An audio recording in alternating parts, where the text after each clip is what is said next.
Hello there, and welcome to this Lizardmen army. I thought I'd done all the legacy. Obviously, I haven't. My name's Dan. I'm a Warhammer nerd. Here's a picture, not a picture. Well, it is. You're looking at a picture of a Seraphon dude. Do I have to do that to make it focus? No, this camera's rubbish, isn't it? But there's my old blood on Carnosaur for AOS in need of rebasing now. The theme of this was like from the realm of Ulgu, which is like the realm of shadow, so the kind of deepest, darkest lustria, or whatever. So you can, I've put like little turquoise spots on it, so there's like kind of bioluminescence, like the kind of, it's all very dark and mysterious and all the rest. But that's Lizardmen. So I'm really excited to get stuck into this Lizardman Legacy army list. I thought I'd done them all, but somebody pointed out, "Where's your Lizardman?" And I said, "I don't know." I'll try and do it tomorrow. So, as per usual, you've got 50% of your characters, 25% core, minimum, max 50% special, max 25% rare, 20% mercenaries, 25% allies. Allies are high elves. And remember, it's a contingent, so that means that you need essentially a fully legal high elf army list. So a fully legal 500 point high elf army list is the 25%, 500 point in your 2000. So allies work all right, as long as you've got bigger armies. So like in a 4000 point 25% allies, although you'd unlikely to see allies in smaller, because it's like they don't get the army rules, they don't really get the benefits. I say they don't get the army rules. There's nothing to say they don't get their own army rules, is there? So maybe there is a bit of a benefit for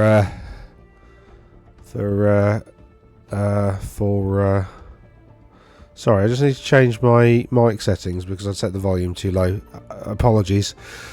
The cool thing about Lizardmen is if you got a Slan Mage Priest, a big fat toad on a floating rock stick thing, you can upgrade it to be your Battle Standard Bearer, and your Slan Mage Priest can be a Battle Standard Bearer, plus also can be a general as well. So that's pretty cool.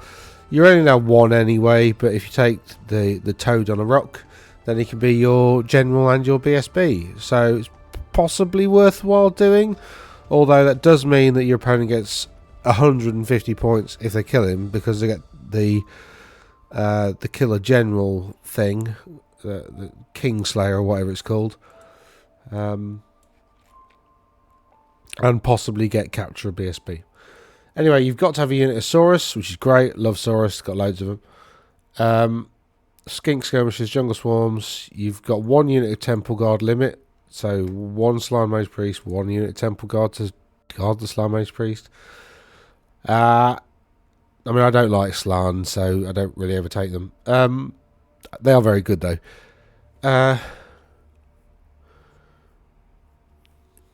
That's there's some other limits. Nothing really exciting. You can take the Croxigor. My son had literally just got these and started assembling them, so I've got to sort those out on square bases now as well. Bastiladons is 0 to 2 per 1,000 points, so you can take 4 in a 2,000 point list. Bastiladons are amazing. They're awesome. Anyway, let's go through it. Slan Mage Priests get their own special weird magical enhancement things called Discipline of the Old Ones. Now remember, you only have one Slan Mage Priest in your army. It's your level 4 wizard. It's got a pretty decent choice of laws. You're probably going to take Illusion for all the debuffs, or Battle Magic for all the damage. Depends on what the rest of your list does.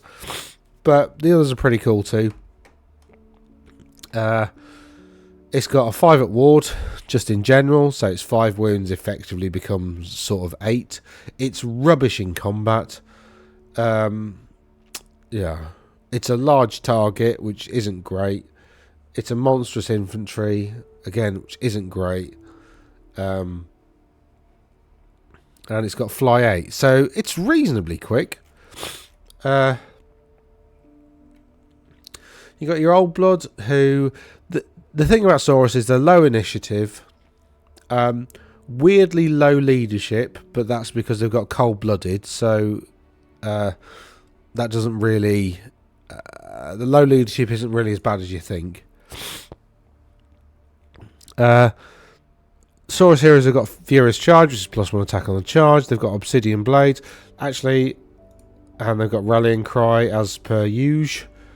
And that is... Oh no, there's no index. That's annoying. Bloody hell. Special rules, here we go. So, the general sort of flavour of the Lizardmen is that... so they essentially have the Arcane Vassal. That's pretty much the same as it used to be, which is Slime Mage Priests within 12 inches of Skink Priests can, or Skink Wizards with the Arcane Vassal rule can like measure ranges and stuff from the Skink instead. Aquatic. This is like, I think, probably Troglodons and Skinks. Essentially, they don't make difficult or dangerous terrain checks going through water features. Again, if you got the rule, you need to sit down with your opponent and decide which ones are water features at the start of the game. Beast handlers, you have to randomise hits between the beasts and the beast handlers. Cleaving blow, again, I'm not sure why this isn't a universal special rule, because lots of armies seem to have it. It's just if you roll a 6 to wound, then against non-monsters and not chariots, don't get armor saves against a 6 to wound if you got cleaving blow. Cold-blooded, and this is why leadership being low doesn't really matter, because if you take fear, panic or terror tests and you have cold-blooded, you roll an extra d6 and discard the highest, so it makes you much more likely to pass those tests. Drop rocks, that's for pterodons. Pterodons are like pterodactyls that carry massive boulders around, and then they drop them on the enemy. So if it moves over a unit during the remaining move subphase, so not if it charges, it does D3 strength 4 hits with an AP of 2, which is pretty good. Sorry, with an AP of 0, sorry, which is pretty good for each model, so that can be quite a lot of hits, just automatic hits, so that's not bad. And Obsidian Blades, which is essentially just like Saurus hand weapons, have an AP of 1. So that's pretty cool. Again, it's just single non-magical hand weapons. So if you've got spears don't get Obsidian Blades. In effect. So let's go back to the characters and have a look at them. So Slime Mage Priest. There we go. We've talked about him. Yeah, Obsidian Blades, blah blah blah. It's got mounts and stuff, and all the sort of, you know, it's got a cavalry spear and not a lance. So cavalry spears are quite cool because they get +1 strength when they charge, and they can fight an extra rank when they don't.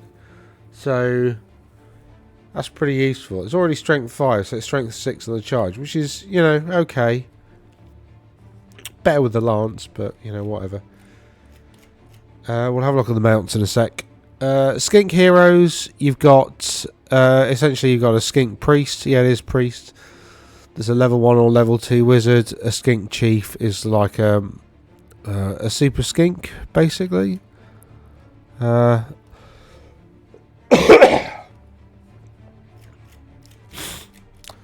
got, you know, aquatic, cold-blooded, poisoned attacks. You'll see poisoned attacks a lot with skinks. Skinks love poisoned attacks. And Skink Priest has got that arcane vassal rule. You can put Skink Priest on a Stegatron.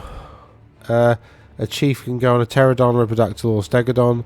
Old Blood can go on, you know, or a Scarvet can go on a Cold or a Carnosaur.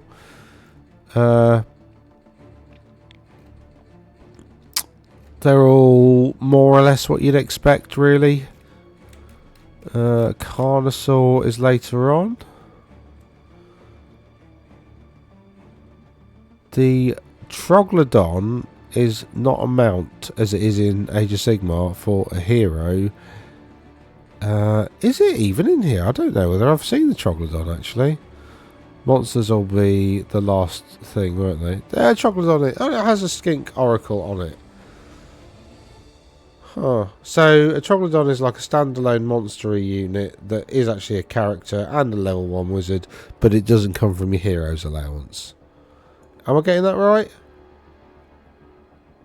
Yeah. Yeah. Okay, that's cool.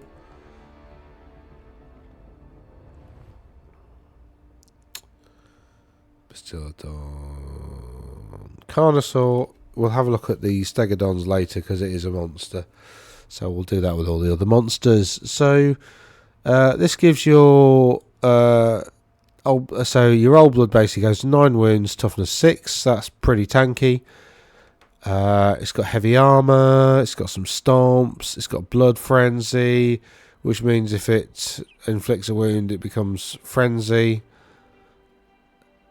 Zed, and a model with this rule becomes frenzied even if it's lost frenzy. So every time the dude on top is sat on does a wound, it just becomes frenzied.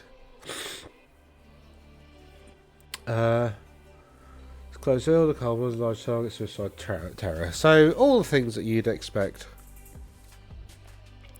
And its slashing talons are AP3, multiple wounds D3, but multiple wounds D3 only against monsters.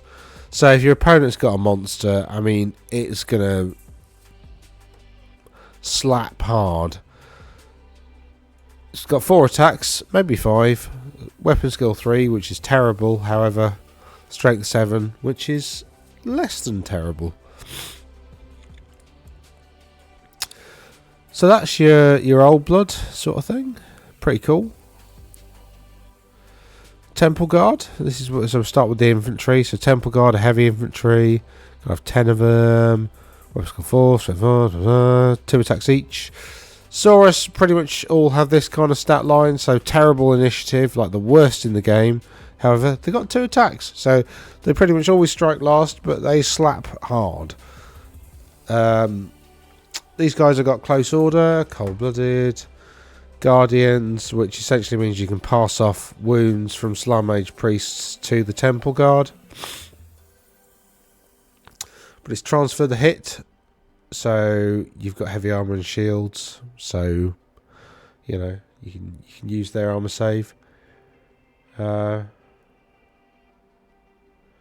Any model of a unit of Temple Guard that's within the command range of a Slime Mage priest can issue and accept challenges in the same manner as the character.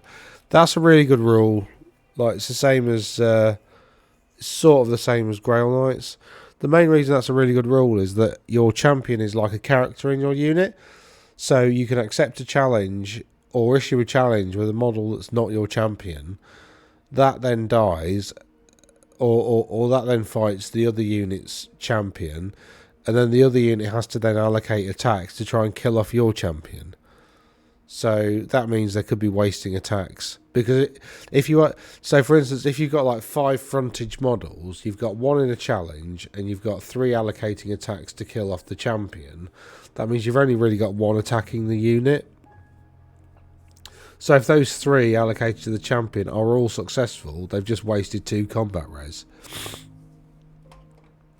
So that's super good. Super good.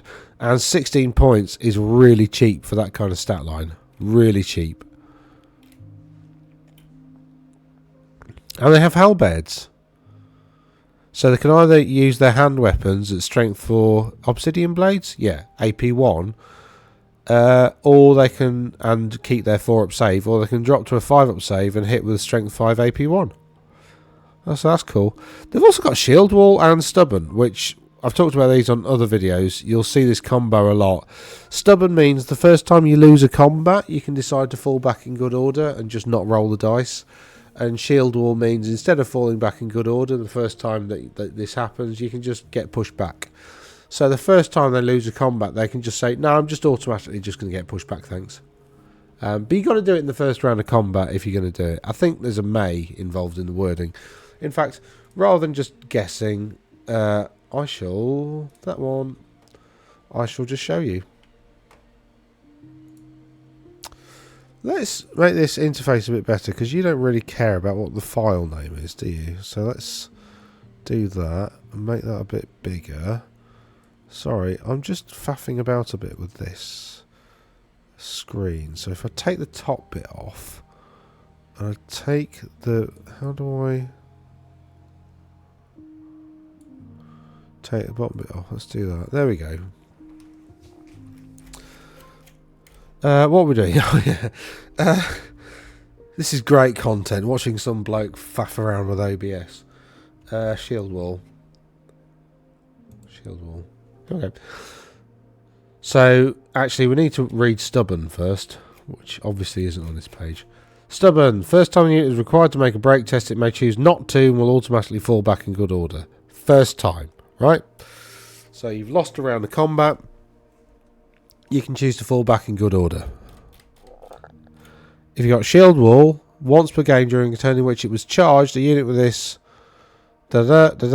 may give ground rather than fall back in good order. So it's once per game. The shield wall doesn't have to be the first time. So you could, the first time you're in combat, you could decide to use stubborn, but not shield wall, and then use shield wall the next time. But it's alright, isn't it? So it's a good combo. I like those two together, and that makes Temple Guard probably worth their points. Saurus Warriors are... My god, they're only 2 points more expensive than Saurus Warriors. Command group's the same. Saurus Warriors can take thrusting spears, which makes them 1 point cheaper than... Crazy. Anyway, yeah. Oh, you can give these guys shield wall as well, but not stubborn. So hold on, Saurus Warriors, you give them thrusting spears and shield wall, and they're the same price as Temple Guard, but they don't have this Guardians rule. Huh. And they get stubborn as well as shield wall. How weird. Oh, coffee. Thank you. Hot. Ow. Great content again, watching some bloke burn his hand on the coffee. Right. Skink skirmishes are exactly what you'd expect. Reasonably decent. Poison attacks on the javelins only. So the blowpipes don't have... blowpipes automatically have poison attacks, don't they, I think? Are they in here? Are they in the core rulebook? No. They're a weapon of this... I nearly said Seraphon, of the Lizardmen.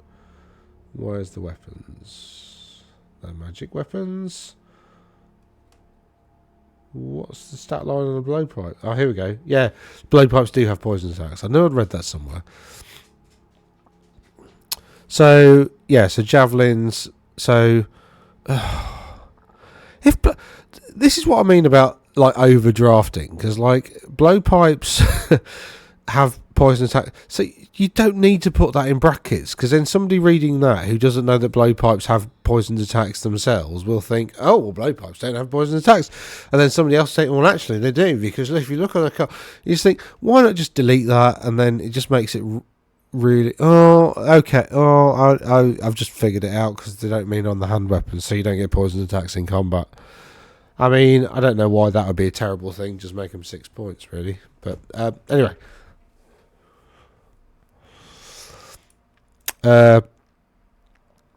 Scouts. So what this is saying in a X points per unit scenario is that you need the unit to be a certain size in order for that to be worthwhile. So 10 plus anyway, so an extra point per model for a minimum size unit to be scouts. Vanguard is very cheap, so you could take 20 as a Vanguard. They are skirmishers.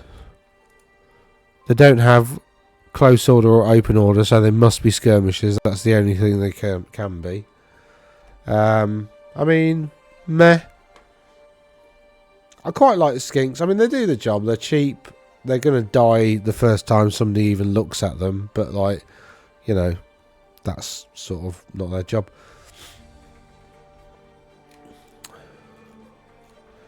Chameleon Skinks are super Skinks. They've got better ballistic skill. They also should have something that makes them bad.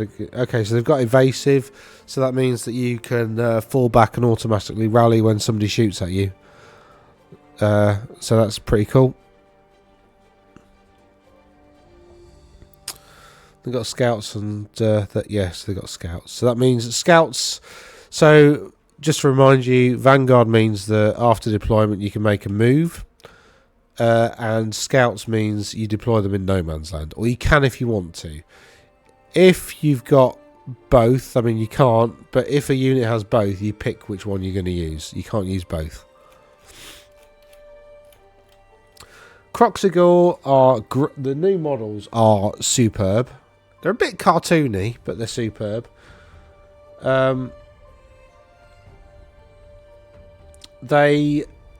Croxigor and Skinks have a kind of synergy, so they can see through Skinks.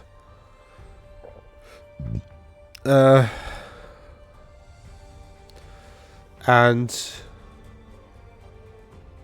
kind of move through Skinks as though they're not there, almost.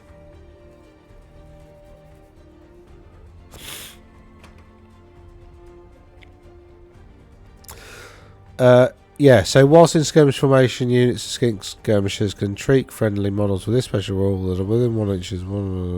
So they can essentially, Skink skirmishers can treat Croxigor as like part of their unit for coherency purposes. So that means really you can put like a blob of Skinks around your Croxigor who can see through them and basically move through them. So that's pretty cool. Because you can block your opponent's line of sight to your Croxigor by putting Skinks in the way, and then Croxigor can charge through them. So, yeah, very good. Jungle Swarms are swarms. I mean, yeah. Salamander packs. Salamanders aren't that good. They just do flaming. They just do sort of breath weapon flaming attacks.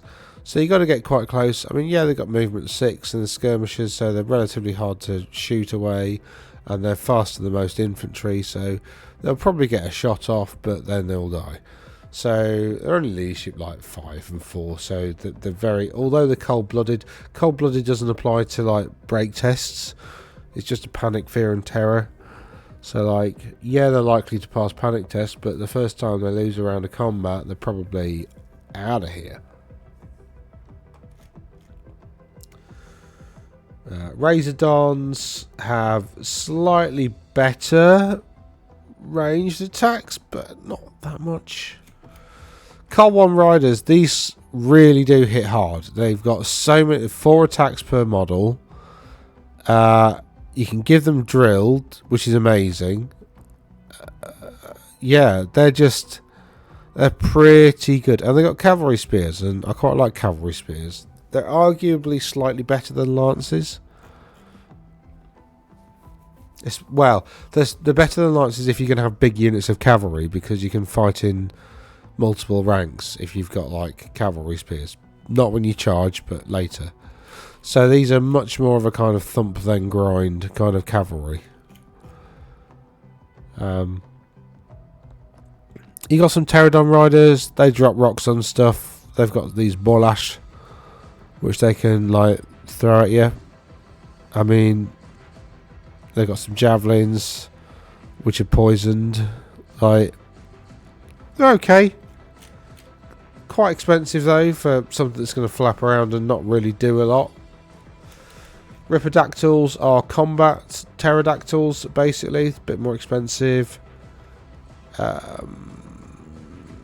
I mean, they've got a few attacks. They've got Toad Rage though, so you can put a block Toad marker for each unit of Ripidactyl Riders. Carry on units, single block Toad. When engaging combat with the enemy unit with a block Toad marker, Ripidactyls gain extra attacks and may re-roll to hit roll of 1. So that's good if you manage to get into that target, but you do pick it before the game starts. but after scouts have been deployed. So essentially after everybody's finished deployment and post-deployment movement stuff, you can mark a unit for Toad Rage. Which makes the Ripperdactyls themselves quite a bit better, but they've got Furious Charge anyway, so the Ripperdactyl's up to essentially 4 attacks on the charge against that unit. The only problem is that they've got Impetuous, so they're slightly unreliable. Got Carnosaur. Oh, pardon me. Long night. Carnosaur. Yeah, we've talked about that. Stegodons are... you can take a Stegodon or an Ancient Stegodon. I think... No. You can have both. You need an Ancient Stegodon to take an Engine of the Gods. I mean, Stegodons, just before we talk about the engine, is it any good? These are the weapon profiles. They're pretty much what you'd expect. So the Engine of the Gods. If your army's got 2 Engines of the Gods, friendly wizards get +1 to cast while within 6 inches of an Engine of the Gods. So, to make a super magic army with a slant for 200 odd points,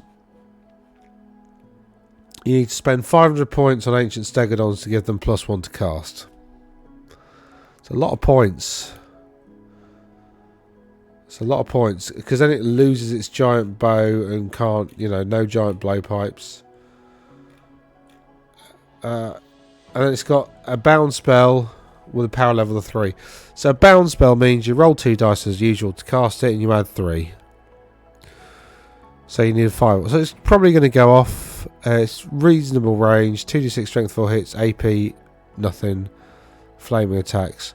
Again, like I said with magic missiles, you typically find things have a high number of hits. So there's basically the number of hits, the strength and the AP. And normally, like an average magic missile, has 1 high, 1 medium, 1 low. This has a high number of hits, I'd say a medium strength and a low AP. So it's a perfectly standard magic missile. The difference is that you can't miscast it because it's a bound spell. So bound spells can't miscast. So, I mean, it's okay. Is it worth 255 points? Absolutely not. I mean, yeah, you do get the Ancient Stegodon, but Toughness 6 isn't that brilliant for, considering it's only got a 4-up armor save. Like, your average cavalry unit can probably do enough wounds to hurt it, and its leadership's only 6, so, like, it'll probably break. I'm not sold. Bastillodons, though, that's not really a problem. The Toughness 5, got armor value 3. I expected more there for some reason, but I'm glad they didn't go for more because that's kept the points down so I can have 2 of them. You can have the Ark of Sotek, which is like a big nest of vipers on its back. It's immune to psychology because they're just nutters. You don't get bonus combat result points for being in its flank or rear arc because it doesn't care. It's an Ankylosaurus, basically. Ark of Sotek gets a load of special rules, which essentially, if you go near it, you get hurt. Solar Engine.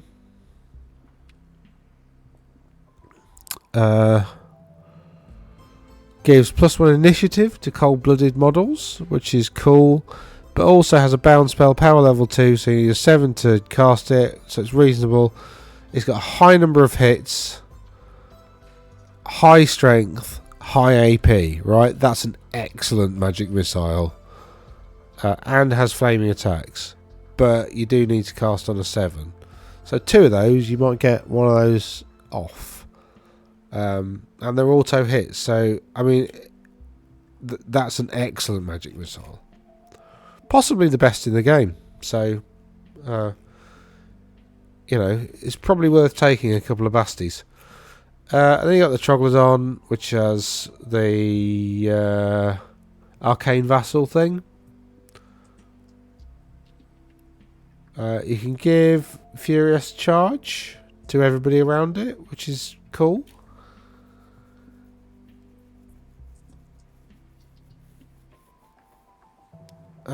Yeah, I mean, that's a pretty good thing to have as well. It's okay in combat. Strength 5 APT is pretty good. Yeah, quite like that. Disciplines of the old ones. These are things that Slan can take. So you can make your Slan ethereal. I think that's quite strong. You can make them better at dispelling. You can... Now, this character knows 4 signature spells from these. Or the Law of Lustrous. So he can't generate any of the random spells, but he can just pick basically signature spells. I need to look at the spells before deciding whether that's a good thing or not. I sense it is. Gets regen 5. You can only take one of these. Yeah. The rest of it's pretty rubbish. Magic weapons are exactly what you'd expect. Really. There's Blade of Razir Zunki, which is like no armor or ward saves. Can't take regen. You've got a sort of a flamey scimitar thing. You've got a Staff of the Kingdom of the Crystal, Indiana Jones or whatever, which is a combat and a missile weapon. You've got Piranha Blade, which does multiple wounds because it's got little teeth in it. This one's pretty good. Wear of the Hide of the Cold Ones improves their armor value by 1, but makes them stupid. So if you're on a cold one already, that makes sense because you can essentially get your guy up to like a 2-up.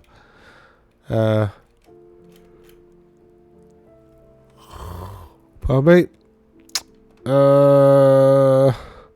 Glyph Necklace is pretty good. 5 at ward, magic resist 2. That's pretty useful.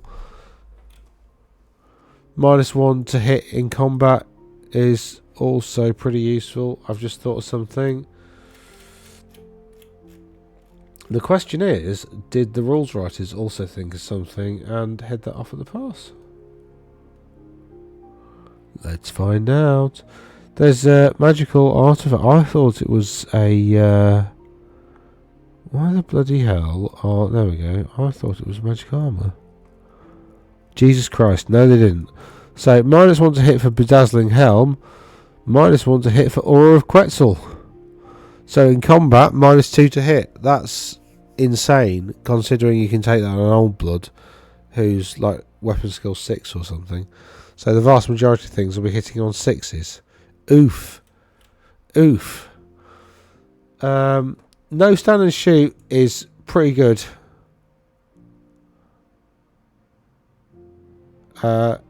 In addition, you just +1 to hit in shooting as well.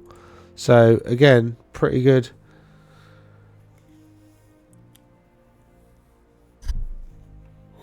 Sorry, I'm really tired. Need coffee.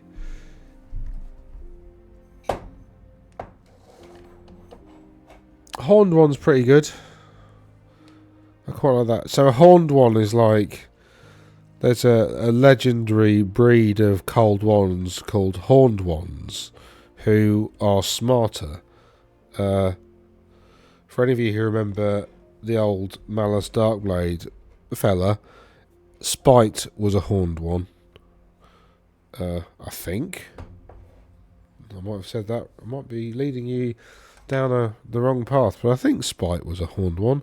Or maybe Spite was the progenitor of the horned ones. I can't remember. God, it's ages since I've read those books. Like decades. And I really can't remember anything that happened in any of them. Weird, isn't it? It's like Genevieve. I love that little book series by Jack Yeovil. And I can't really remember what happened in it.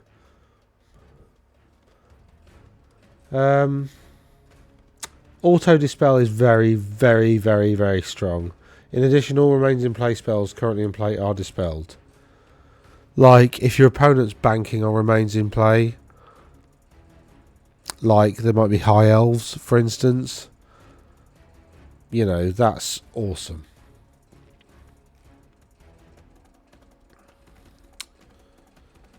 No, they're all boring. We talked about that. Law of Lustria.